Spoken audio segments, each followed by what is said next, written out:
Hello, everyone. Welcome to this week's episode of Everything Went Black. This week, we have the return of Randy Larsen. Randy and I have been friends for decades at this point. Randy used to play in the great band Cable. He was a touring bass player for Tombs for a while. He and I co-hosted some episodes over at Metal Matters. We're sort of in a theme with this week and last week, if you see. And he also has done a bunch of stuff on Everything Went Black. Randy has been absent from the podcasting world for a couple of years at this point, and he's coming back this week to discuss his latest venture. He is a co-owner of the record store Little Lost Records in Connecticut, and we talk about the evolution of that business, as well as some other music-related stuff. As I said, he and I are old friends, so conversation flows freely between the two of us. If you're listening to this show, it's likely that you are aware that I am a member of an elite group of content creators known as the Horsemen of the Podcasting Apocalypse, at war with mediocrity. On a weekly basis, we give you guys some great content. Kicking things off every other Monday, we have Brandon Legion's Horror Wolf 666. Up next on Tuesdays, Jackie Smith brings us Into the Necrosphere, the finest extreme music podcast in the land. Wednesday, of course, is Everything Went Black, as well as Iblis Manifestations, brought to you by Cheyenne of the band Trivax. Thursday is another double shot of Horseman action. We've got Necromaniacs, where I co-host the show with Mike Scandato and Jeff Kashid, as well as Day One of Soul Knox, brought to you by Carl Hikera. Friday, well, we have Mike's brother, John Draper, giving us Spitball Media. Saturday is a day off. Go out, enjoy the late summer, the onset of fall, and the greatest season yet to come, the mightiest winter, which awaits us after fall. So prepare, because on Sunday, Carl returns for Day 2 of Soul Knox for all things dark, macabre, esoteric, sinister. Carl and I are doing a collaboration known as Darkness Weaves, where we discuss the work of Carl Edward Wagner, a weird fiction, dark fantasy author who has sort of lived in the obscure world, and we hope to change that. We're in the middle of doing the Kane short stories, and so check it out. Both Everything Went Black and Soul Knox switch off every month on which show hosts Darkness Weaves, so that's an ongoing project right now. If you enjoy the podcast, by all means, share it with your friends. Give us likes on social media. Write a review on Apple or whatever platform you listen to. Or, additionally, you can join the Everything Went Black Patreon. And for as little as $1 a month, you can support the show. You get access to bonus content, which comes at you weekly in one form or another. For $5 a month, you get early access to the shows as well as the bonus content. And for $25, you can become a full-fledged sponsor of the show. Dude, it's great having you back on. I think you mentioned before we started recording that the last time that you and I had done any kind of podcasting was what, like 2021 or something like that? Yeah, it was actually August 18th. 2021. It was part of the it was episode 6 of the Road to Ruin, kind of the sub series that we were doing under the Everything Went Black umbrella. That was me, you, and our mutual friend Malcolm Tent, and we recorded that in my basement. I'm sure you remember that. Oh yeah, dude, that was awesome. Yeah, it was fun. Yeah, dude, that's really cool. Like, I actually I think I told you that Malcolm was playing in Pro Fanatica when we did that tour with them earlier this year. Yes. Which is that cool. Dude pops up in the damnedest places, man. He does. He's everywhere. He's nowhere and everywhere at the same time. It's wild, dude. Well, I know that him and Paul Ledney, have been longtime friends. You know what I mean? Yeah, and right, so it totally makes sense. And then they had their other short-lived project. Man, the name's escaping me. Uh, a lot, years ago, when Gigi Allen was supposed to be the vocalist, and they Dude, had wrote a bunch of music, and it didn't happen. And they during COVID, they kind of revived this project, and they have I think it's PP Duvet from the Murder Junkies that ended up doing the vocals. What is the name of the project? Do you remember? it's I was hoping you would remember actually because I remember didn't you have you bought the cassette, right? Yeah. Oh, you know what? Hang on. They have a It oh, the Bloody Apostles. That's it. Yes, it was something sick Yes. like that. The Bloody Yeah. Apostles. And they did release a 7-inch through Hell's Headbangers Records earlier this year, I believe. Um, I gotta get that. Yeah, yeah. That guy just like it's funny, man. Like I remember Carl Hikara was like asked me because the Profanatica tour they did it in two legs, like for the release of that album that came out. So they had like a West Coast leg that actually that band Panzerfaust was on, who's that band rules, okay. Yeah. and Canadian then band, right? yeah, Canadians, yeah. So Yeah. Panzerfaust did that one on the wet part of the West Coast, the western half of the country, and then the eastern half and the eastern Canadian dates were with us and Nunslaughter. And Carl was like, "Yo, is that?" Well, he didn't say "yo." That he was like, he was like, "Hey, you know, is that guy from Trash American Style playing bass for Profanatica?" Because it looked like I thought I saw him at the show, and I was like, "I don't know." And I'm like, then I pondered it, and I was like, I could see that. And then Right. sure enough, day one on that tour, I see Malcolm there, and he had like his bass case that has like his name on it with like, Connecticut. Like, and I was like, holy shit, man. So yeah, the funny thing about it, like sometimes on the road, like you don't interact with everybody right away. It takes a few days to kind of get into the groove and everything. Yeah, totally. Yeah, so he and I didn't even really talk until like the third or fourth day of the tour. You know what I mean? Did he And even realize it was you? no, he did, but it was just like one of Okay. those things where it takes like, you show up like I don't know, you know how it's like it takes a minute for everyone to situate themselves sometimes, and you just kind of you're figuring out all your little quirks for being on the road for the next month or so, and then so people are I don't know, you know how it's just Yeah, kind of weird, not you don't weird, want to but come it's off. You don't want to come off too strong. You just kind yeah, of. yeah, yeah. But he and I've known him for like half my or most of my life, man. Both. So yeah, but it was cool. And then like we spent a lot of time talking and everything, so it was cool. How did Carl know who he was? He's not from this area, is he? No, Carl's from Colorado, but like he knows everything, man, about every. He's like one of these like Okay, he's a lifer. if it's worth knowing, Carl knows it. You know what I'm saying? Right Like on. if it's not worth knowing, then he can care less about it. Yeah, that's fair. Yeah. But yeah, so that was cool. So yeah, that was yeah, that was interesting. And then the reason I bring him up too is because I'm like, one of the cool things is Malcolm, you and I both got introduced to him through Trash American Style, which is like a late great East Coast, Northeast, tri-state area record store that's pretty legendary, really. Yeah, it was an institution, is what that place was. It was Yeah. it was school. It was a school for me with music in my early teen days for sure.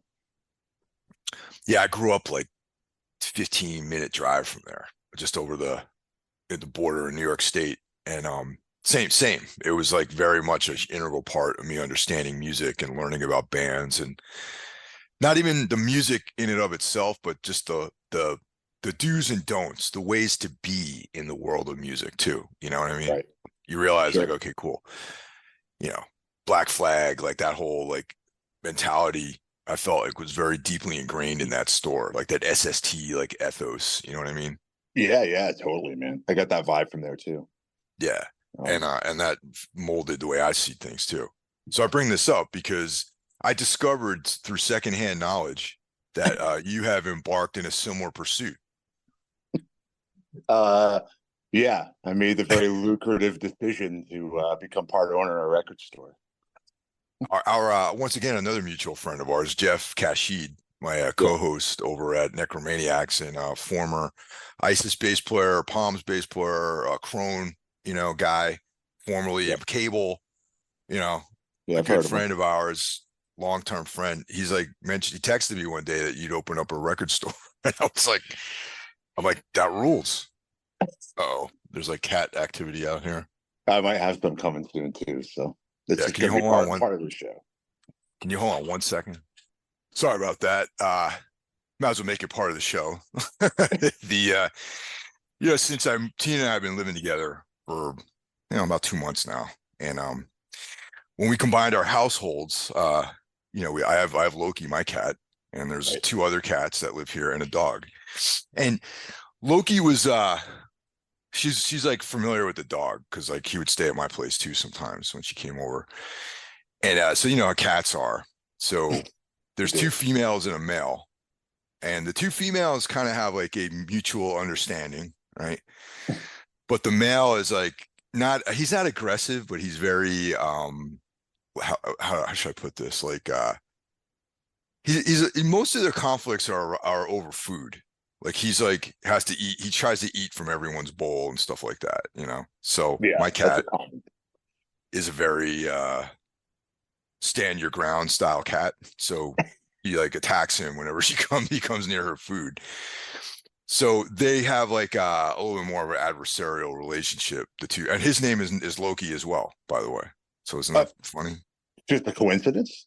Coincidentally, yeah. He's she had him when we met, and I Wow. was like, oh, isn't that funny? Isn't that clever? Like we both have cats named Loki. So one's a male, one's a female.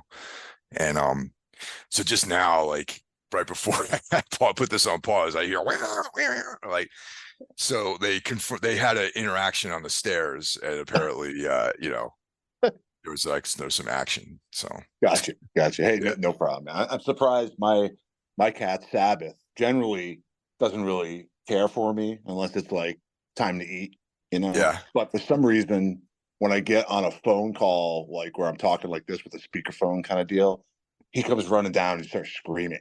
So I'm anticipating that happening any moment. So just Yeah. heads up. But yeah, just a quick aside about the cats. But in general, everything's going well. Like they all kind of hang out, they eat together without real issues, unless the male Loki tries to get fresh. You know what I mean? So Right. Well, that's good. That's a lot of things to be working out. So I'm glad that's working out. I mean, oh yeah, definitely. yeah. Yeah. So all right, back to the story. So Right. Jeff texted me that you opened up a record store, and I think I hit you up about it maybe, and I've been to the record store. So how did Yeah. this whole situation arise? Because you know, being owning a record store these days could be awesome or a complete nightmare. So take it away. Yeah, both of those things are true at the same time. It's some days it's awesome and some days it's a nightmare. Um, it's something I have had interest in and always wanted to do really from my days of hanging out at Trash American Style. Um, that's where, I wasn't as fortunate as you. I was in Connecticut, not in New York, but I lived on the other side of Connecticut. So it was a 2 hour drive each way for me to get the trash. So it was a commitment to go down there. So when I went, I spent some time there, so that's where I had to go to get the music I was searching for. So I always felt like that place was super, super important. I've mentioned it a billion times, but ever since going there, I've always had in the back of my head I want to open a record store. Um, it's I'm really not a great businessman. I don't really have a lot of knowledge about running a business. So it kind of has been in the back of my mind, but I never really acted on it. And then, the whole vinyl thing has had its ups and downs, and it's in kind of a boom the last 10 years or so. Um, so, there was other times when I almost had a business partner and opened a record store, but it was kind of during the CD era where like, I don't know, I just didn't feel like the timing was right. And, I would have had to relocate and all that stuff, which probably wouldn't have been a bad thing, but I didn't do it. That was back in like 99. What was that? I don't really remember that. So what was I forgot? What was that deal? I don't even think I really said much to anyone because it kind of fell apart before it ever got off the ground. But an old friend of mine, this guy Al Barkley, opened up a record store in Providence called Contrast Records. And we were talking about, going into business together. But not that Providence is that far away, but I would have had to relocate, and it was kind of expensive to find a place in Providence, and Yeah, it just didn't seem like there was enough meat on the bone for two people because it was a very uh, hardcore punk centric kind of record store, and didn't sure. really wouldn't have gone out of those parameters too much. And I know those stores exist and thrive, but it just the numbers weren't working out for me. A lot of things just weren't working out for me with it. So I decided to abandon ship on that one. He opened the store and it survived for a few years, but inevitably, it's just the finances, which happens to a lot of not only record stores, but just small businesses, independent businesses. They start and within 2 or 3 years, they're usually gone. The ratio is not great on that stuff.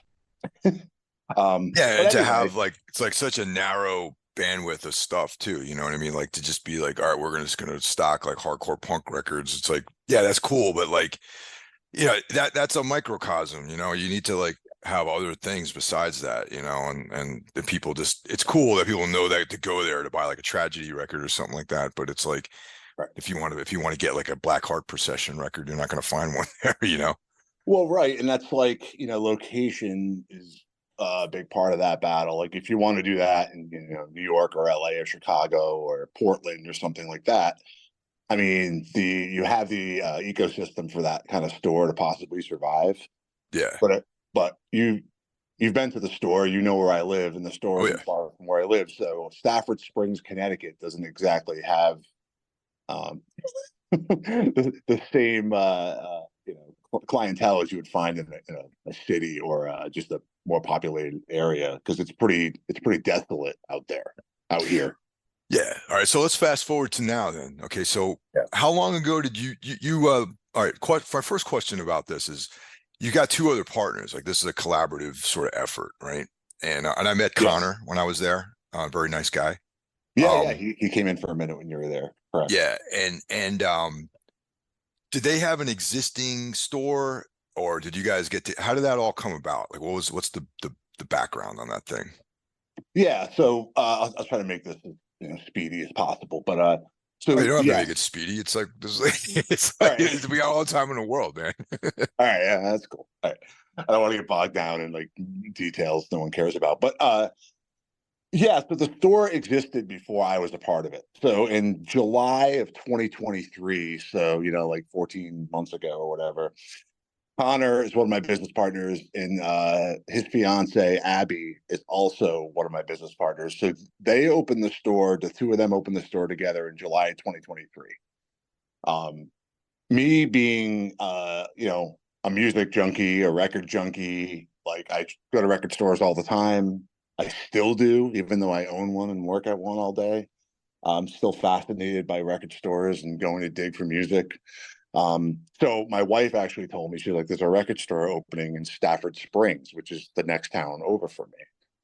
It's like, 5 or 6 minutes from my house. And I was like, I didn't really get too excited because I could envision the type of store that would open in Stafford Springs as like, some guy retiring from UPS who's been buying records since, he was young and like he has a lot of like Steely Dan and Kansas. like just Yes. it was just sticks, like shitty records that I want no part of. Just because that area is it's just not a hip, cool area. It's kind of just this little old school New England town with like a little main street strip. That town was famous for uh, industry and textiles, and there's like a lot of wool mills. That was the big thing in Stafford Springs was the wool. I think it was like an American Woolen Company or something was there. Okay. So it's just one of those classic New England mill towns. You've spent enough time in New Oh England. yeah. Not particularly exciting or interesting, or so I didn't have high hopes. But because I'm obsessed with records, I went the day they opened. And when I got there, I was pleasantly surprised to find, I mean, they had just opened and the shop is small and they were just trying to get as many records as they could to put in there. But there was cool, interesting records in there. And Connor and Abby weren't the old retired UPS driver guy, trying to hawk his crap records. They were young musicians, they're both in their late 20s. They're both musicians and they both have a very eclectic taste in music, kind of across the board, like a little bit of everything. So I was surprised to find there was Misfits records in there. There was cool horror soundtracks in there. There was Totally, metal in dude. there. I think that's what I picked up mostly when I went there was soundtracks, was film scores. So yeah, definitely cool on that end too, for sure. But yeah, go ahead. Sorry. Yeah, no worries. Yeah, we always try to keep that stuff around in stock because we're both fans. And we just actually we're gonna redo our whole wall for October. It's mostly gonna be horror soundtracks and horror related, Misfits, Cramps, stuff like that. But yeah, so it's really, there wasn't a great selection. There wasn't thousands and thousands of records because they were just trying to get off the ground. But the selection was not what I was expecting, and the whole vibe of the shop was not what I was expecting. So I was pleasantly surprised. So I bought a bunch of records the first day they opened, and then I would go like every other week. And I ended up, talking to Connor quite a bit. Abby's not there as much as Connor or me and Connor because she does sound for the Jorgensen. It's a theater on the campus of UConn. So she has like a real job, like a real career. She supports the whole their efforts there. So Yeah, exactly. There's two good women behind me and Connor. We probably wouldn't be doing what we're doing. So this is always the case most of the time. But yeah, so and I just started, I became like your typical record store regular, like we were at Trash back in the day. I would just go in there, look for records, talk music with Connor and Abby if she was around, and we just developed like a cool record store customer relationship. And then I just asked him out. I hated my job I was working at, which I've I've been the last like 10 years. I've just been a roller coaster of me going from one awful job to the next.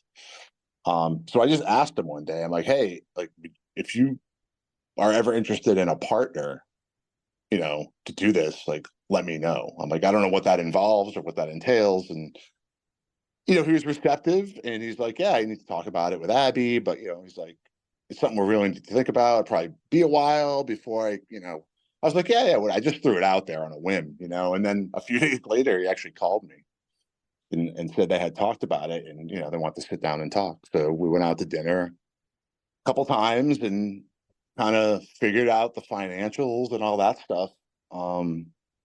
That was in like October, November of last year. And then we basically came to the decision that for tax reasons and just simplicity, January 1st, 2024, I would come on as an equal partner. wow. That's Yeah. awesome, man. Yeah, I mean, it makes sense to join up at the beginning of the year and all that sort of stuff. Yeah, I just kept bookkeeping and tax stuff Yeah. easier, and it's that's not my forte either, stuff like that. So I want to make it easier for Connor. Does a lot of it, and we have an accountant and stuff like that. So I just tried to make it simple for me and everybody else involved. But yeah, so I had some long talks with my wife about it, who was very supportive, thankfully. And I quit my shitty warehouse job that I hated. And as of January 1st, I started, I'm at their store 5 days a week, sometimes 6. Nice shop. And I think now is probably a good time to mention the name of the store. It's a Oh, Lost Little Record Store. Little Lost Little, Records. all right, Little Lost Records. Apologies Yes, for getting the name wrong. that's Little all Lost Records. Yeah. Very cool spot. And I'm gonna revise like some descriptions of the town of Stafford Springs. right. Okay. Wait, what's it called again? Yeah. Spofford Spring? No, Stafford Springs. yeah, Stafford Springs. Yes. Yeah. Okay. Yeah. So All right. you've So been there. the way that you describe places sometimes is not, it's a little bit darker than like it actually is, you know, because I remember one time like you described one of your places of employment a few years ago, right? So Yeah. I had to meet you there one time because we were going to go looking at a van. I don't Oh, know if you remember this or not. Remember I yeah. met you there. Of course. Yeah. It was like I thought it was going to be some gulag that you worked in, you know what I mean? Where it's like, you know, but it wasn't. It was not that Well, bad. You know what I mean? all right. Well, So all right. Real quick, in my defense, like it wasn't so much like the physical building. It was more so the people that I had to work with. So, understood. I know everyone has a different perspective on where they right. work, you know. All right. So the town itself, when I rolled up there, Yeah. I was like, oh man, this is like a nice little town, man. There's a little some character. It's got that New England charm, as you mentioned, Yeah. which you're probably numb to since you live in New England. So, but you don't maybe not. There's not maybe an appreciation for that town. Because sometimes like you describe this place, it's almost like this like liminal space of like desolation. You know what I mean? Where it's like something from like a Thomas Ligotti, short story where no one lives there and it's like this broken down town. It's totally not like that. The town, you guys have like a microbrewery across the street from you, don't you? Uh, um, I mean, that's what the sign says. To me, Okay. for being a guy who enjoys like fancy beers and good beers and stuff, I do not like hanging out at breweries, but I like good beer. So I Yeah. spent enough time going to some of these microbreweries and stuff. And that place across the street is basically a dive bar Oh, masquerading okay. as a brewery. So All um right. a little bit of backstory on Stofford Springs, though, besides like the wool industry. That's like you're making it sound like you're building it up to be this like post-industrial like town where like all the commerce left Yeah. and they're just like meth heads like in the street. Well, yeah, it's not quite that bad, but so I used to go to that town quite a bit when I was younger, even though I grew up like an hour from there. There's a racetrack, Stofford Springs Motor Speedway, which is a big attraction, which does bring a lot of people to that town on the weekends sometimes, especially in the Okay. summer. So I used to drive like that. I used to take the back roads in there, and I would drive up that main street that our store is on, and then there's like you take a turn, and there's the racetrack down there. So I used to go there when I was through that town when I was young and stuff, and it's better now than it's ever been by far. Like you didn't go; they were closed, I think, anyway. But there's actually a nice little coffee shop at the end of the street. There's some gift shops, your typical like tchotchkes and like crystals and incense and stuff like that. But they're nice little shops. There's a new restaurant that's opening right next door to us. Oh, cool. Yeah, which we have high hopes for because the guy who's opening is a chef. Oh, Um, nice. and yeah, he's gutted the whole inside of the place. There's a down the street a little bit on the other side. There's Stafford Cidery. They do like hard cider and stuff, and that Oh, place is cool. actually really nice and cool. So, and there's also a Thousand Cap Theater two doors down from us. That if you walk by it, you wouldn't even notice it probably.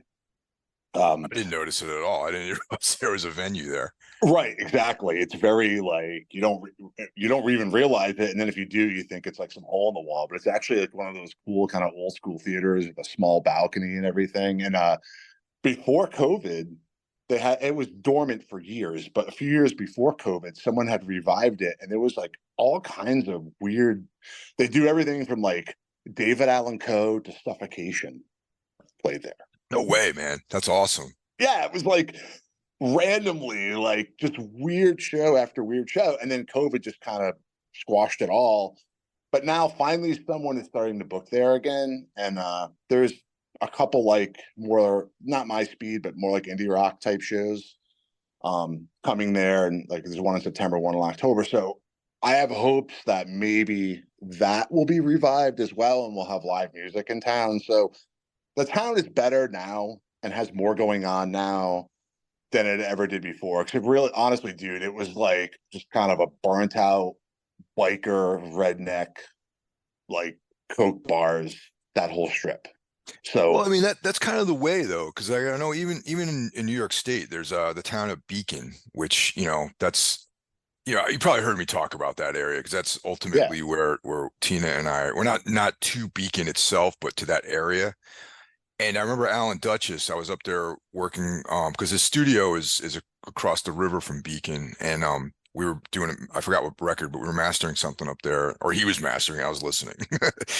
um and I was telling him about how I need to get the hell out of New York City and this and that, and he mentioned Beacon. And I'm like, come again, Beacon? Like I remember when I was a kid, that was just like a horrible town filled with like out of work drug addicts and right. crime. And like I did a construction project there when I was a young man, like I was a laborer, and it was like filled with just like dudes like with no shirts on, drinking Budweisers on their front Hmm. porches with like weight sets in their front yards. You know what I mean? Like that kind of vibe. And now Beacon is like it's almost like Park Slope or something like that in Brooklyn. You know what I mean? So Yeah. I could see a town, someone infuses some money into the town, and suddenly there's more stuff going on there, and that's my impression of what's going on in Stafford Springs. Yeah, that's accurate. I mean, it's not happening as fast as I would like it to, but I mean, stuff like that never happens fast, you know. Yeah, So and it's cool if there's like some like a restaurant that like a chef, next door to you guys. There's like the theater's there, like you guys are there, and there's a couple other things. When I was leaving town, I saw like some interesting spots there. what do you mean by interesting? No, I just like, like kind of places like, oh, maybe next time I come here, I'll go there, something like that. Yeah, I mean, it's definitely changed in the last like I don't know 4 or 5 years. It's definitely headed in the right direction, and it's not. If I'm making it sound like some like bombed out, crime ridden area, it's definitely not. You know, Yeah. but that town, it's funny because people in this area, that town does have like a history and a stigma attached to it. People Yeah. act like it's like at the other end of the world, when like for like the not far from me is like the area where there's like the mall and all the restaurants and stuff. That's Manchester, Connecticut. So that's like 15, 20 minutes from me. There's another record store down there. It's actually in Vernon, right next to each other. And Yeah. I if know I that one. had I've been there. never in that record store, like that guy's cool. I used to work at his store a little bit, and he's a friend of ours. And he'll be like, "Hey, this guy owns a record store like in Stafford Springs," and like this guy there one time's like Stafford Springs, like I'm never gonna go out there. And he's like, Who's it's like, just some random guy who said that? yeah, Like some overheard you guys talking and said that? yeah, yeah. Well, the owner of that store was Oh, trying to tell him, like, and he's like, it's like 3 exits up the highway, man. It's not like the other side of the world, you know. People act like it's like even people who live within a half hour, like, well, I'm just never out there. I'm like, well, yeah, it's not that far, you know. The good thing about the location is it's kind of in the middle of nowhere, but it's also not. It's like 3 miles off Interstate 84. it's key because 84 Yeah. goes all the way up to the Mass Pike, across Connecticut, into New York State, and into Pennsylvania. Yes. So anyone doing that travel, usually, between New York and Boston, or um, Boston and Boston and anywhere really, they're probably going to find themselves in that on that stretch of highway at some point. So, and being a record store junkie myself, I know when I travel, a lot of times I'm always looking for the record stores. Yeah, So totally. we've had a lot of people in that were, whether they're bringing their kids to college or on a business trip or just on vacation, traveling through. We've had people from all over the country who have made the trip because they Googled a record store, you know? So that's Yeah, cool. That yeah, helps. definitely. Being off of 84 is key, and it's like, yeah, I remember like because I came a roundabout way because I was when I went to visit you guys, I was actually up there for work. I had to go to Springfield, and yeah, I wrapped up early and I started heading back to Jersey, and I think early in the morning I hit you up too. I was like, hey, are you working today at the record store? Like I think I might have texted you at like 7 in the morning or something like that. I'm up. And I was like, yeah. So, but I went out this total back way, but then when I went back Yeah.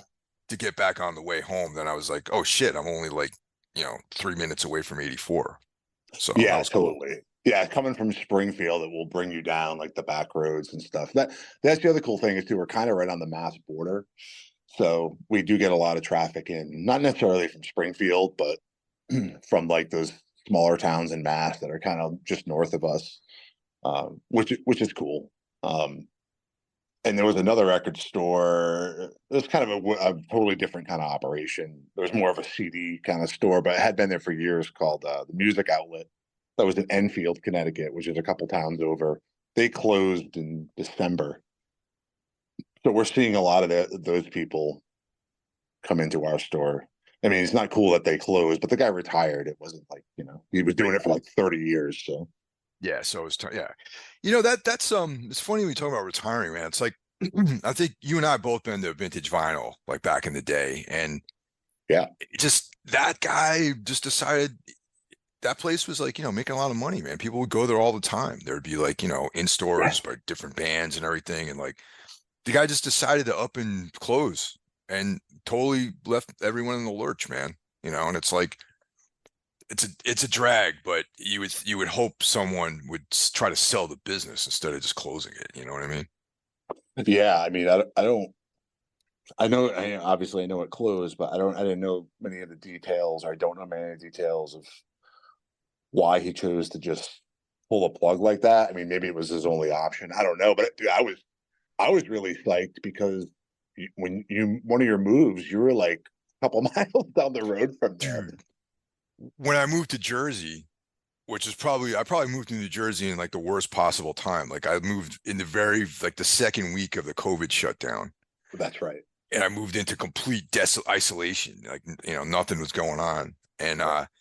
but at the time I was like, oh, look how awesome this is, man. It's like right down the street's vintage vinyl. The Menlo Park Mall, Menlo Park diner was Yeah. there, the Menlo Diner, one of my favorite diners in Jersey, and like little by little they all closed. Everything like completely shut down, man. And the Menlo Park Diner is still empty, man. No one has bought it. That's crazy because those are like both that, vintage vinyl and that diner are kind of like institutions too. It's like weird that you move to town, man, and everything closes. Yeah, Huh. like this pestilence that came to the area and brought the ruin of everything. I brought this disease with me, and But it was yeah, it was great. I mean, it was like a few months there. I think I came down like two or three times, and we would record because we used to do all our episodes together live because you yeah, were living in New Haven, I think, at the time when yeah. I came on board as a co-host. Hmm. So we were able to do like a bunch of our episodes live, and then like you moved it back, and COVID kind of happened, and that was kind of like one of the first places I went, in public besides work, was down to visit you so we could record. I think we started the whole Road to Ruin series Yeah. down there, and then we went out and got some food, went to Vintage Vinyl and stuff. So I looked forward to going down there, but Yeah, I mean, it's Metuchen's a nice little town, you know what I mean? It really is, But yeah, that it sucked that closed down. It was like I was imagining going to those places like today still, and right, but of course. but yeah, but it's all good, But yeah, but it's like the new shop, my impressions of it, I walked in, there's a very diverse selection of material that you can get there too. Like I was saying, like I went through, I picked up, I think mostly I got film score stuff when I was there. So that's cool. Like if you're into horror scores, I picked up the Death Wish 2 soundtrack, which is like, Jimmy Page played that, composed all that material. And yeah, there's like you're playing the Oxbow record, and so yeah, if you went in, you have a small book section, so a lot of good stuff there. Yeah, thanks, man. Like that's kind of when I was me and Connor had and Abby had our initial talks about like kind of what was their vision for the store moving forward and stuff like that. And we all kind of agree. Like we all like different music. We all like esoteric stuff and diverse stuff and interesting stuff. Not just the typical stuff. And it's cool because those guys have a very different knowledge about stuff than I do. Like they're not super knowledgeable about like a lot of punk and hardcore and metal and stuff like that. I mean, they know some of it, but and on the same token, Connor is like very well schooled in jazz, and those Oh, guys cool. know like a lot of the newer like alternative indie kind of stuff and a lot of newer hip hop stuff that I honestly I don't know anything about. So we try to work together, like we work in our areas of knowledge to bring interesting stuff in. That's the biggest battle, though, is being where we are and trying to curate the shop towards. We want stuff in there that we like, that we back, that we can back, and that we can talk about. You know, but we also have to pay the rent and pay our internet bills and everything else. So it's a real battle. Like we have to have a lot of common stuff in there because we get a lot of quote unquote common folk just walking up and down the street that pop in. They want a Springsteen record, they want a Fleetwood Mac record, they want a Nirvana record, and that's all cool. It's all well and fine. I even like some of those bands and stuff, but like we really want to we really want to run our shop like we're in a big city, and we're not. You know. That's the downfall, I think, of a lot of these like more like niche record stores that, they're so sort of like narrow in their bandwidth that it people just Right. don't go there anymore. If you're like I said, even for me, it's like, like there are certain stores. It's like if they have like a lot of punk and hardcore, I'm not going to go in there on a regular basis because I have all the punk and hardcore records I want. You know what I mean? I don't Right. like any of the newer bands really. Right. So it's like I I have hear like, you. Poison Idea, Black Flag, Chromax, like I have all that stuff. I'm good. Right. So, if like you have that, you got some Slayer records, you got Nirvana, like, that kind of stuff, then you can actually stay afloat. Yeah, so that's the balance we try to strike, is that we try to have enough of the stuff that we know we can sell, that like the records you just said, the records I just said, like we know we can sell that stuff. Um, we try to sprinkle in stuff that people might not know, and we try to have the vibe of, I mean, there's the classic like record store owner, record store Yeah. employee vibe, like the high fidelity vibe, like Yep. everyone's staring down their nose and judging everybody and what they're buying and what they listen to. And like, we really try to eliminate that to the best we can, because, listen, man, we all think we have impeccable taste, right? And like but we all started somewhere. Like, I didn't like walk into a record store when I was 14 and like, hey, do you have any Swans records? Yeah, yeah, totally. I was buying Kiss and Ozzy and whatever rock shit from when I was a kid that was popular. So like, younger people will come in and they just want what they hear and what their friends play or what they see on YouTube. I guess now I'm so old and out of touch, but they want Slipknot records and stuff like that, and I don't like that stuff. But like, I'm not gonna like make fun of them, or if anything, I mean, not to their face. What I like to try to do is like, if someone buys that, I'd be like, oh, cool. Have you heard Mayhem? Like you like heavy, like weird, aggressive stuff. I'll try to like casually point them into another band that I think maybe is a little more credible, without looking down on them or talking down to them or forcing stuff on people and stuff like that. It's like we have some really cool regulars. We have these older guys who come in. One guy just turned 80. And the other guy I think is 70, Damn. 71. Okay. They're both named John, and they're really, really, they have like a group of friends. Like there's like four or five. I met a couple of the other guys, but these two are the main guys that hold it together. And they get together on the weekends and they just take these record buying trips. Like they'll go to New Hampshire, they'll go to New York, they'll go to That's Philly. awesome, man. Yeah, so they Wow. come in and like they got like spreadsheet and like Oh stuff. shit. Yeah, it's crazy. Like two of them are huge John Zorn fans. Dude, that's Uh, so cool, man. That's yeah, and awesome. it's crazy like how and then like we'll be playing something, they'll be like, oh, what's this? And I turned the guy John who just turned 80, I turned him on to Neurosis Hell and yeah. Steve Von Till and Harvest Man and like basically the whole Neurot catalog. He's like just wants more and more and more and more. So like, yeah, I'm ordering him the new Harvest Man records and like that. Those interactions make it a lot of fun and very rewarding to work at the store all day. So that's awesome, and we are slowly building a little bit of we have regulars, we have like a little bit of a community there. That it's a slow burn, man, but it's cool, and then there's the other side of the coin, the guys who just come in and they're just brutal. What do you mean brutal? Like Just like, what do you mean? God, dude. I mean, you've spent enough time in a record store. Like, I don't want to go too off the rails negative. But there's a lot of Beatles fans, man, can just be fucking brutal, but like wanting to tell you about the Beatles and argue about the Beatles. It's just All right. Since we're crazy. talking about the Beatles, what are your thoughts on the Beatles? I think I know, but what are your thoughts on the Beatles? I hate the Beatles. Me I too, think man. I think they're the most overrated band ever. Yeah.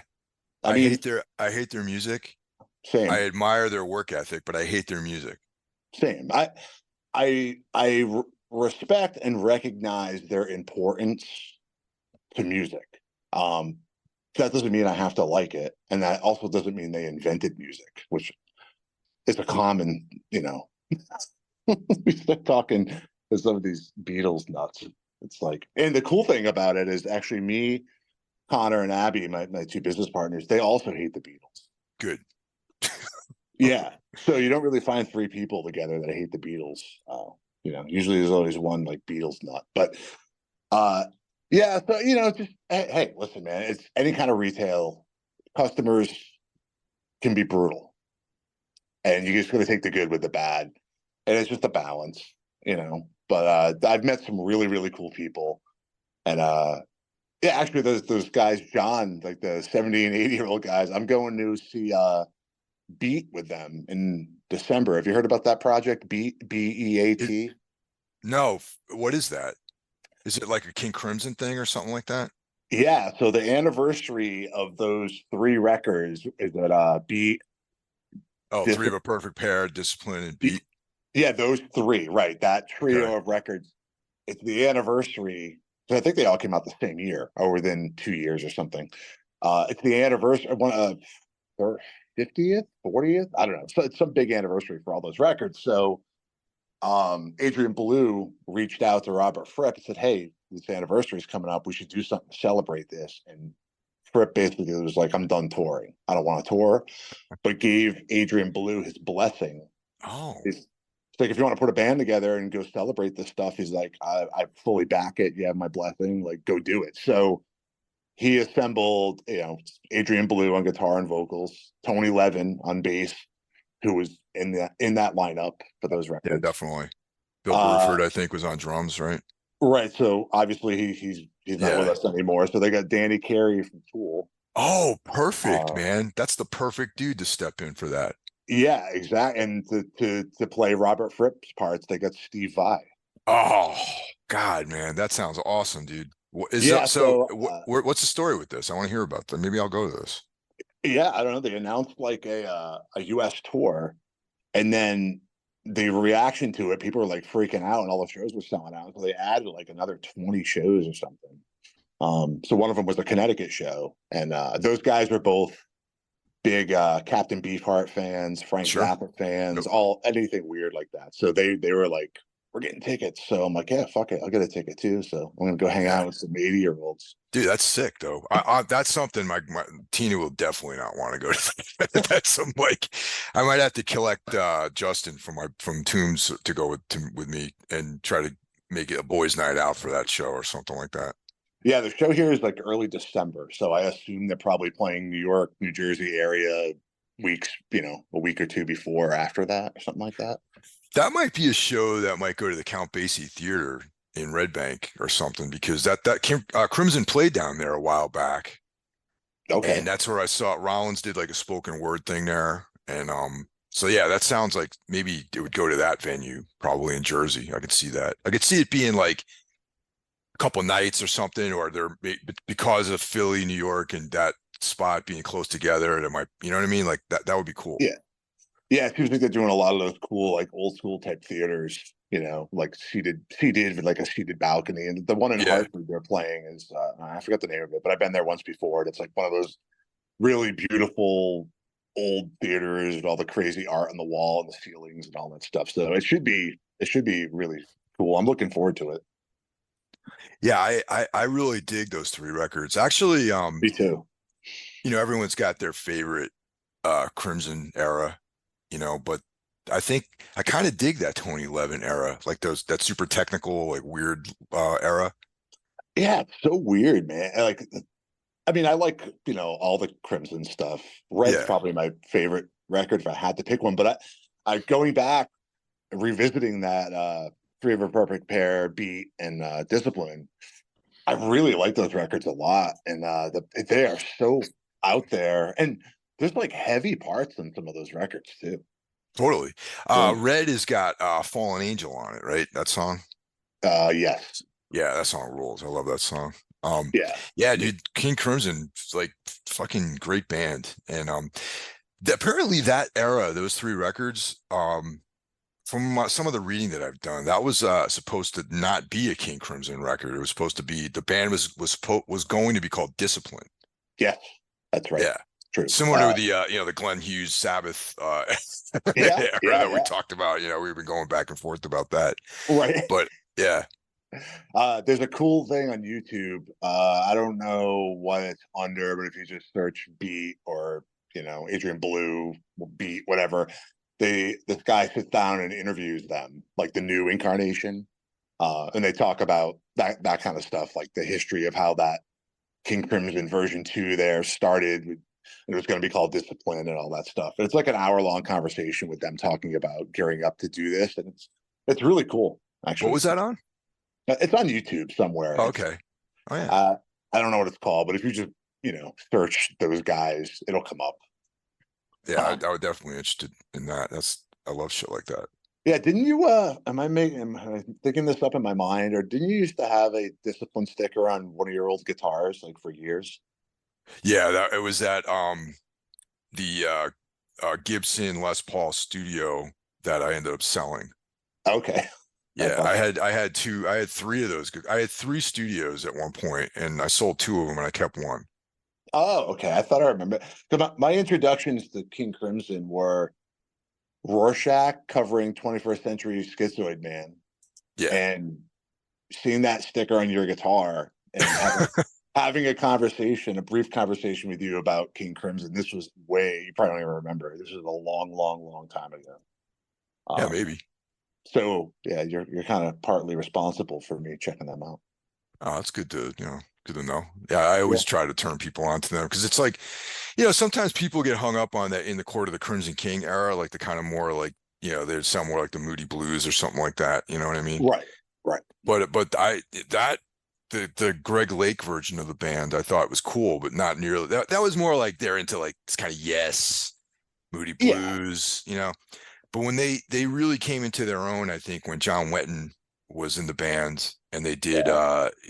like Bible Black and Red and Right. Yeah. Starless Yeah. and Bible Black and then the whole Discipline thing, those three records that were like that sort of monolithic technical version of the band. And then the stuff they did after that was even cooler too. As cool, I easily. agree. I agree. I saw him on the Construction of Light tour.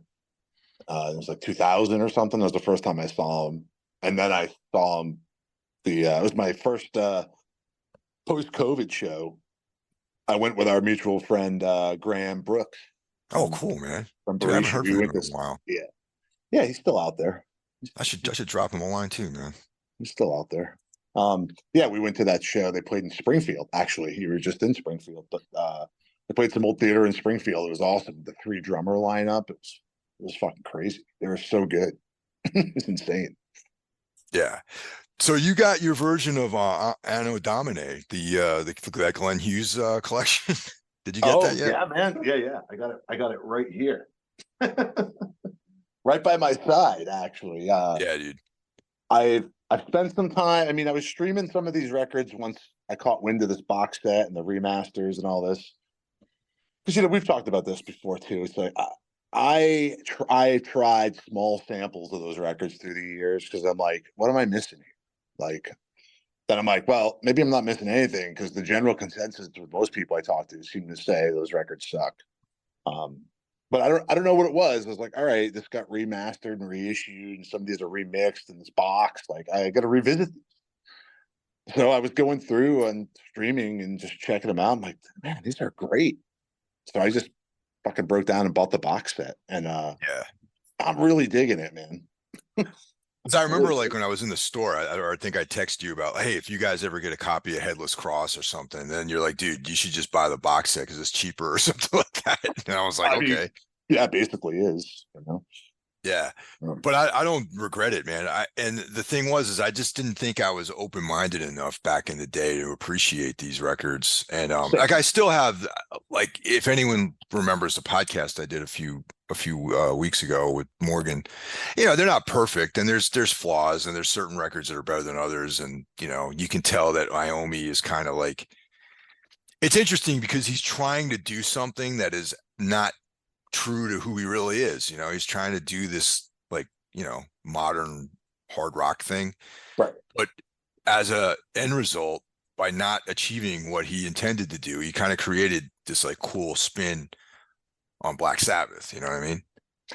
Yeah, I agree. I mean, I think the biggest hang up I could never get by is that it was called Black Sabbath. Yeah. But in honesty, and I know you come from the different ends of the spectrum on this because we talked about it before, but like I had a hard time for years getting into the Dio Yeah. era, which I've come to absolutely love. I know that was your introduction to Sabbath, Hmm. um, so I fully understand that. But to me, I'm like, this doesn't sound like Black Sabbath. But then it grew on me, and now I love it. And now I'm starting to have the same feeling with these records. Like, I mean, at the end of the day, I think it's only called Black Sabbath because of fucking music business bullshit and contracts, right? Exactly. That's exactly it. Because like they signed a 20 record deal. Right. And like, and he was like when Ozzy left and doing he was somehow Ozzy, I don't know all the ins and outs of it, but somehow he got out of this whole thing scot free, like as he can perform as Ozzy. Right. But when Tony Iommi was like, you know what, man, I fancy a solo career here. They're like, oh, by the way, you can't. Right. Come Right. Right. on now.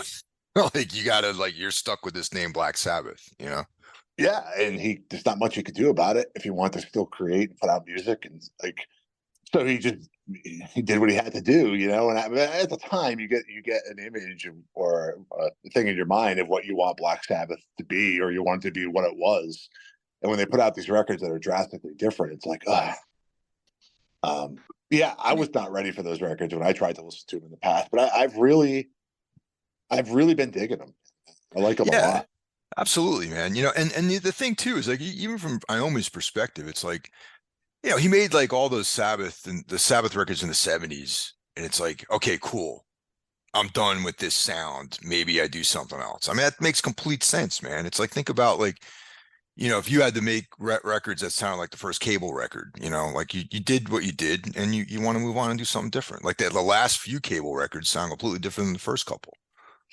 Yeah, yeah, totally. And I mean, even like look at like a band like Pink Floyd. I Yeah, mean, listen to their first couple of records and then listen to like The Wall and the Final Cut. They sound nothing alike. They don't even sound like the same band. So it's not like it's never happened. It happens all the time. It's happened all the time in history. Like bands progress, people progress, yeah, frontmen come and go, like members come and go, changes the sound. Like, but I don't know, Black Sabbath is just such legendary band, like the Godfathers of metal and all. It's like I think people are more critical of them than they are with some of these other bands. yeah. And like, yeah, and the Hughes records are fine, man. Except there's one record that's left off of that collection because Ray Gillen apparently wrote some of the lyrics on it, and there's like some controversy around him. Right. Is that seventh? Is it Seventh Star? Is that the one? Yeah, yeah, that's Yeah. that's the one. And yeah, Ray Gillen was he didn't record the songs, but there's demos with him singing, Right. and Morgan knows all this stuff, and he had written some of the songs that Glenn Hughes used his lyrics because he came in like they threw out Ray Gillen in the studio, I believe. Now I'm probably completely wrong, but like just go with me on this. All right. Across, Glenn Hughes is the go-to guy. Hey Glenn, come on, we need you down here. Right. And he didn't have enough time to rework all the vocals, so he just used his writing. And then when Ray Gillen joined or started or was part of Badlands with Jakey Lee. Oh yes, Yeah, yes. and then we talk about this, but just real quick, he had tested positive for HIV/AIDS and was wantonly spreading the disease throughout, the country and the world. And then there's this massive lawsuit against all the victims, and Ray Gillen passed away in the 90s. And so against his estate, there's this huge lawsuit. And that's why there's no Badlands records in print or streaming. And I believe that's why this one Sabbath record is not part of that collection. Yeah, that's so crazy. Like doing a little bit of reading into the backstory too, and listening to podcasts with you and Morgan, and it really, really reconfirms, like, man, the music business, the music industry is just a fucking cesspool of like nonsense. Pretty Like, much, man. You know, like the classic music business, like it fucking just sucks. It's ruined so much shit, dude. It's like constant like legal wranglings and fucking this guy's on this, so you can't do this. It just sucks.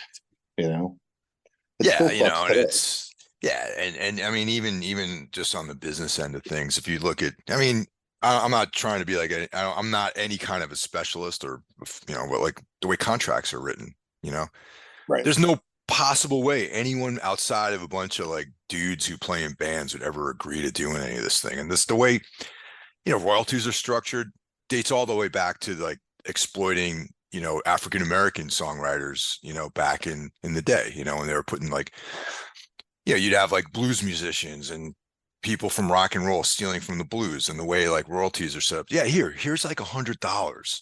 I own your entire publishing. Right.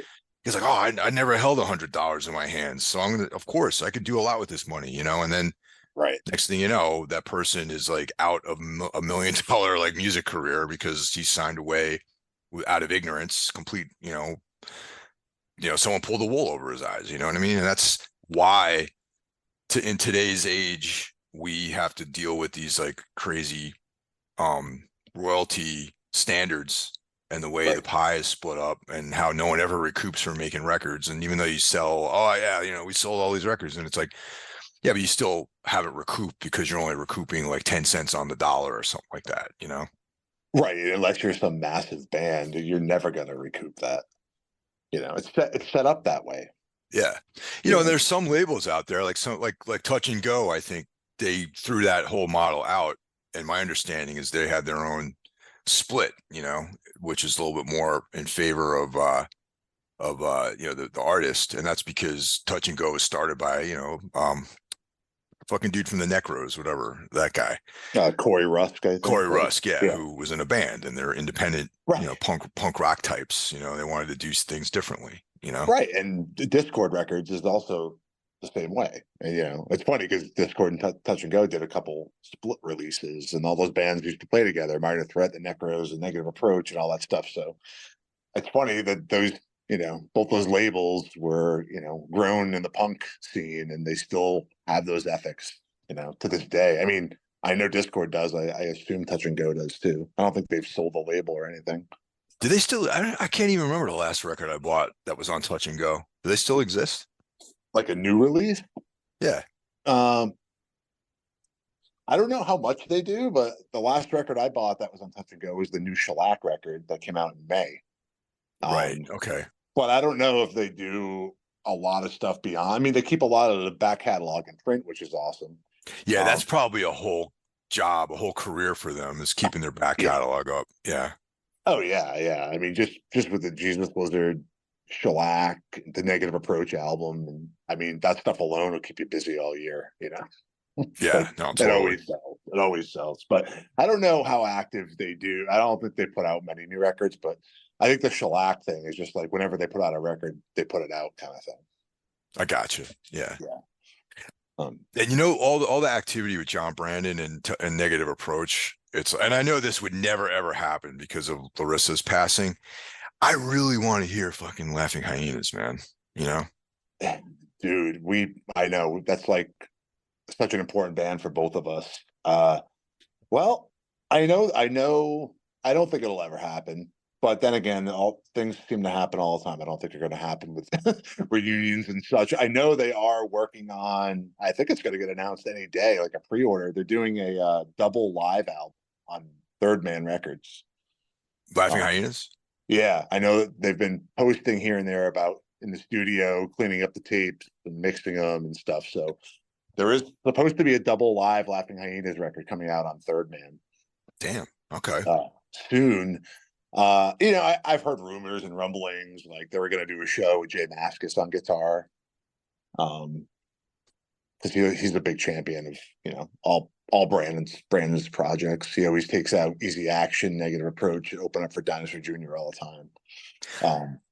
I almost could see like like Easy Action doing like an Laughing Hyenas cover set or something. You know what I mean? Yeah, that'd be cool. I mean, shit. I mean, Negative Approach and Easy Action are the exact Same band. It's like Yeah. I remember it's funny because like I years and years ago I saw Easy Action play at South by Southwest at this some spot in Austin. There's like Yeah. 20 people there, and then years later we played with Negative Approach at this festival in Pontiac, Michigan. That was like a housecore like festival. Okay. And I looked up on stage and I'm like, hold on a second. This is literally the same band from like 5 years ago, whatever, you know what I mean? So yeah, it's like it's funny how it's literally a Negative Approach is just basically Easy Action playing Negative Approach songs. Yeah, both those bands play so much. I remember I went to a thing where they Easy Action played one night, Negative Approach played the next night. And those bands just play so much. I remember talking to I think his name's Ron, the bass player. He was like sitting at the bar. I'm like, hey man, like you guys got any new material coming out? Meaning Easy Action. I know Negative Approach isn't gonna record new material, which is fine. But I'd love to hear a new Easy Action record. Those first two records are so good. He's like, yeah, dude, we've been working on it forever. Like we have songs and everything. We just haven't had time to record it. They just he's like, we just keep touring and touring and touring. And I remember the last time I saw Negative Approach, they played this one-off show on Black Friday in Brattleboro, Vermont, that Stone Church place. Mm-hmm. Yeah. It was like them and Drop Dead, a couple other bands, and they had just been in Europe for like 6 weeks. They literally like flew into Boston and then drove to Vermont to play this show, and the place was packed. And it was Negative Approach, and they played every Negative Approach song. They played like 4 different covers that Negative Approach always does, Barstool Breakout and all that stuff. And people were still like screaming for more and more. And Brandon's like, "You fucking kids are killing me." He's like, then they just started playing Easy Action songs. They played like 4 more Easy Action songs.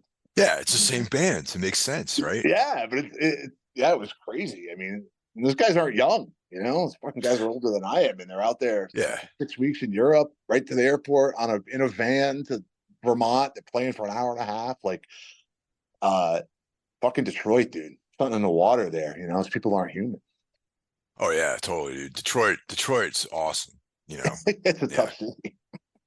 But yeah, man, Laughing Hyenas would be really, really great. I was lucky I got to see him one time, Did you see him? Oh yeah, I saw them once in Boston, and they were supposed to play a second time like a year later. La Gratona was open. It was supposed to, La Gratona was supposed to open for them, right?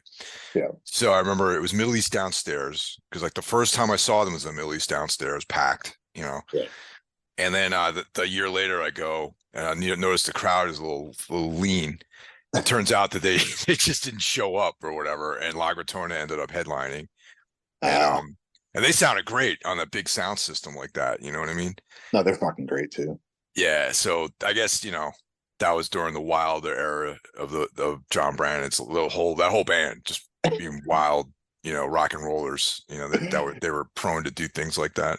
Yeah. Yeah. They were they had a lot of fun and a lot of problems at the same time, I think, in that Yeah. band. I would love to even see like some kind of documentary about them or whatever. I mean, I don't know. Maybe it's hard for Brandon to talk, John Brandon to talk about that stuff. Maybe, I know that, that's sometimes people don't want to talk about those things. Yeah, I know there's that. I think we brought it up on a did we do an episode uh a John like an all-encompassing John Brandon episode or No, something? I don't think we ever did. We should do something like that though at some point for sure. Yeah, because it's crazy. He's like one of my favorite vocalists, and like he's so like such a powerful vocalist. But look, when you look at the body of work, recording wise, there's not Hmm. much. There's really No, not no, much. there really isn't much at all. It's like the Negative Approach album, which is kind of short, and then it's the 7-inch, and then the Laugh My Hands material is what 3 albums and an EP, Yep. and then Easy Action's 2 records. Two records. Yeah. I think, don't they have a 7-inch too? They Easy. got there's a couple seven Couple inches, I seven think. inches. Yeah. Yeah, but it's like for as long as he's been doing it, man, since like 1980, and there's just not a lot of material out there. But anyway, I brought it up before. There it comes and goes on YouTube. There's like a 20-minute documentary about John Brannon. And he's interviewed in it, and it covers Negative Approach and Hyenas and the beginning of Easy Action, kind of. And you wish it was 2 hours long, because when 20 minutes is up, you're like, oh man, there's so much stuff they didn't cover. I'm not saying this is ever going to happen, but like, I can get access to John Brandon because Ron Martinez from Final Conflict, Crawl Space Booking, he used to book Tombs like back in the day, and he's a good friend of mine, and he's tight with John Brandon. And Ron, for like years, he's been like, dude, you need to talk to John Brandon. Like, you need to do something with him. And I think first of all, he said, I think you guys would get along. And secondly, I know that, it might take a couple of sittings, but you'd be able to get something out of that guy. Yeah, dude, you should. I mean, he doesn't. That's the other thing too, is he doesn't do many podcasts. He doesn't do many interviews. Like when you search like podcasts, like John Brandon, like he did that Turned Out a Punk thing with that guy Damien from Fucked Up has that podcast, Turned Out a Punk. I remember that. Yeah. He does a cool interview on there. And like he seems like open and cool, and like he's having fun doing it. So I'm surprised you don't see him more stuff like that. But man, you should use your connections there and yeah, I'm gonna follow up on that. And like I don't know anything about making documentaries, man, but it's like I would love to be able to shoot something, and like kind of cut in like old footage, and I mean, not me personally, but find someone out there. So yeah, anyone who's listening to this and you're a documentary filmmaker, hit me up. Yeah, man. Yeah, that would be fucking right. It was always a dream of mine to get him to sing on a Cable song. Oh, dude.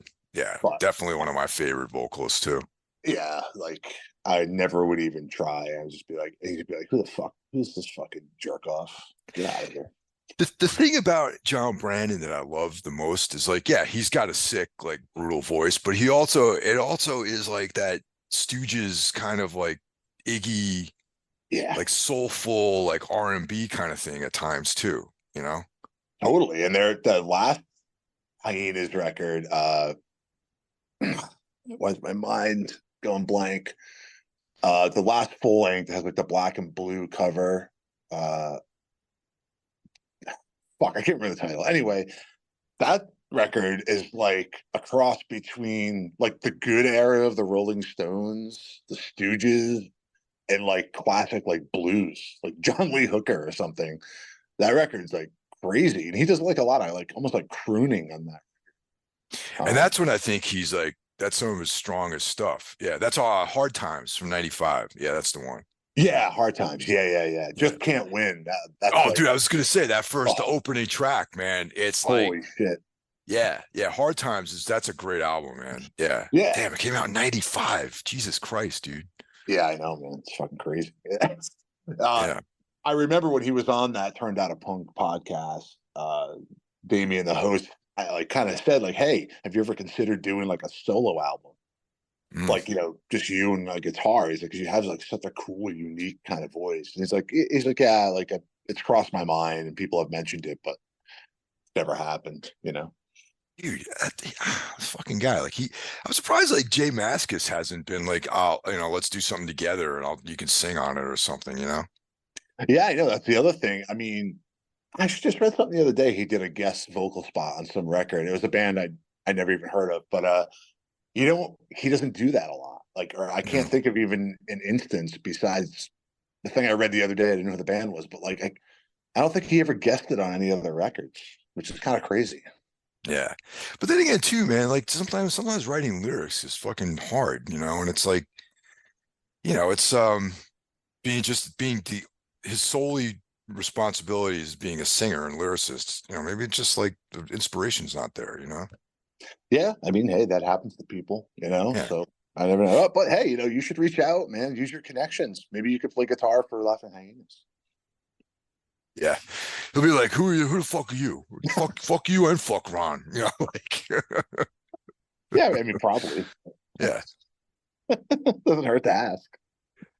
No, no, I'm definitely going to follow up on that, man. Now that like I'm kind of getting myself sorted out up here in my new spot and like, shit's getting put together a little bit easier and I'm more productive these days. So yeah, I'm definitely stoked to do something like that. At least try. I'd love to hear you do a long form interview with him because I mean, you're a fucking fan, you're knowledgeable about his career. Like, so sometimes you hear interviews with these guys and like the host is like some guy who doesn't seem to know much about the person's career, Yeah, like no, why are you totally. why are you interviewing this guy? You don't even fucking know anything about him. Yeah.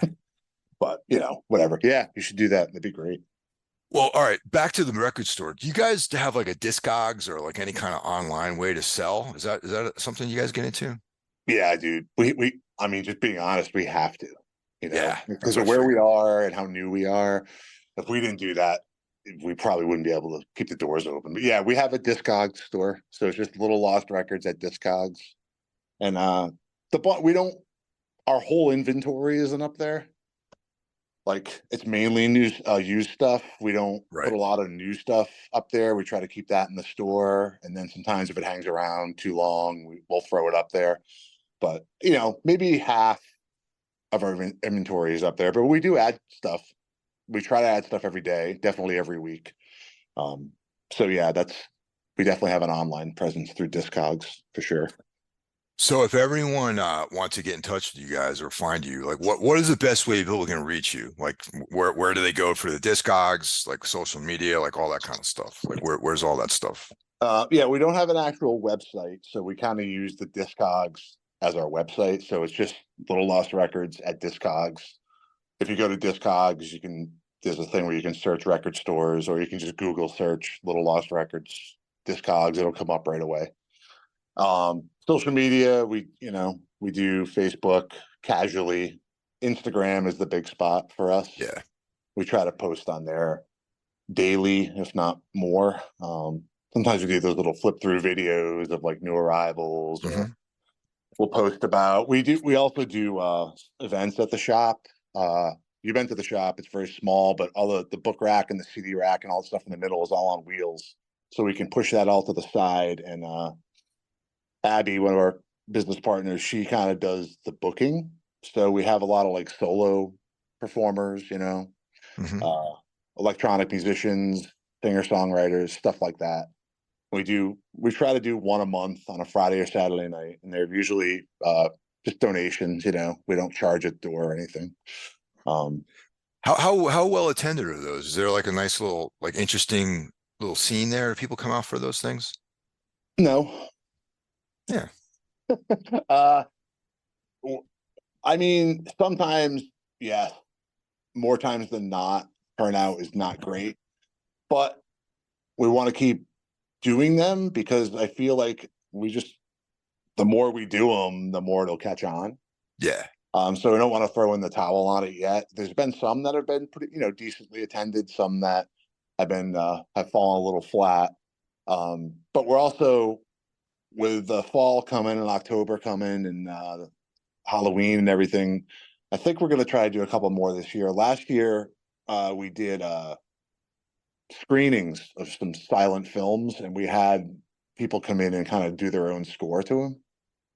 That's fucking cool, man. Yeah, where do you project the films? Like in the store, or do you have like a basement space or something like that, or in the what's? store we have like a screen that we put up by where like you check at the checkout areas, and then we just set up some chairs, and then the performer usually is in the back of the room. That's cool, man. Yeah, it was cool. We did uh Cabinet of Dr. Caligari and Vampire were the two we Oh, did. nice. Yeah. So those were fun and those are cool. And some people came out for those. So it's like a slow burn with that stuff though. It's like it's just hard to get people out, and where we're kind of off the beaten path. So but we do those, we do things like that like once a month. And then every Wednesday night we do a listening club. Oh, cool. Yeah, so we'll pick a record and then send everyone an email with links to where they can listen to the record. And then everyone will have a week to sit on it, listen to it. And then we all kind of gather together at usually it's 6 on Wednesdays after the shop closes. And everyone will just talk about the records. Just like the same That's idea of like so a book cool, club. man. I Yeah. love that. That's great. I love that, man. That's so fucking cool. I wish there was something like that around here, man. Why That's don't you awesome. come? And you never I come. will. Maybe I will. Just to spite you guys, I'll show up there on a Wednesday. You drive 4 hours. 4 hours to talk about. Talk about some record you don't give a shit about. I'm like, yeah, I listened to it. It was all right. You know. And yeah, it's like a great idea and it's cool. And it's just like, we keep trying to grow it, and like we kind of hit a little bit of a wall with like participation. I mean, we have a core group of people that basically come unless they're like on vacation or something that come every week, which is cool. But like I'd like to expand it a little bit more, get different point of views and stuff in there. I think that rules. Even if it is just a few people, I still think it's something that's worth doing. Even if it's just a small group, you'd be surprised, man. It's like that's like on I have like a Zoom hangout that I do every now and then with Everything Went Black, and it's just there's like a rotation of dudes who like they think it's cool and it's Yeah, worth doing for that reason alone. yeah. I mean, everything has to start somewhere. Like everything's not going to be this giant success right out of the box. But we think it's worth staying at it, and I think it'll catch on. A few more people will come. But yeah, it's cool. The core people we have are really into it, and it's cool. Sometimes people buy the record. We try to always have the record in stock, and sometimes people buy it, sometimes they don't, and that's fine. Like we don't really care. It's not what it's about. Um, yeah, so we try to be. There's also, as you mentioned before, we have a little book area. There's no bookstore in town, so Connor used to work at a couple bookstores and is very knowledgeable in the book world as well. So we had a two-sided bookshelf built, and that thing's stocked full with books now, and we have a poster rack. We just got a bunch of posters in there, and actually sell plants. Plants. That's more Abby's department. She takes care of all the plants and prices them and all that stuff. So people enjoy that sometimes. And yeah, man, it's still so new too. It's only just over a year, so we're kind of just scratching the surface of what we want to do with things. Um, but yeah, we try to have a little bit of everything instead of a lot of one thing. And sometimes people are into that, and sometimes they're bummed out that like someone who might know me from one of my past bands or something comes in. They expect there to be like 1,000 metal punk records, and there's not. But we try to have a good stock row of metal and a good stock row of punk, and same with jazz and fucking whatever. Like we try to spread it out. We don't want to be specialized in one thing per se. That's awesome, man. Yeah. Yeah. So, yeah, you guys, if you're in Connecticut, Massachusetts, in that area, or you're on 84, definitely stop in, man, and check it out. Most people that listen to this are obviously into music and not just into one thing or into multiple things. So that's cool. Yeah, that's kind of what we're trying to do, is have interesting stuff and have a little bit of kind of everything. And yeah, dude, we're open from 11 to 6, 7 days a week. So no time off. I like it. Well, Randy, thanks a lot. It's great catching up with you. And yeah, I'm really excited, man. That sounds good. Good luck with this venture and all these extra things you guys got going on up there. Sounds great. Yeah, thanks a lot, man. Thanks for asking me back on. I know we stay in touch, even though we haven't done one of these in a while. So it's been a lot of fun to do this and catch up. And I appreciate you offering. Thanks for listening, everyone. Take care.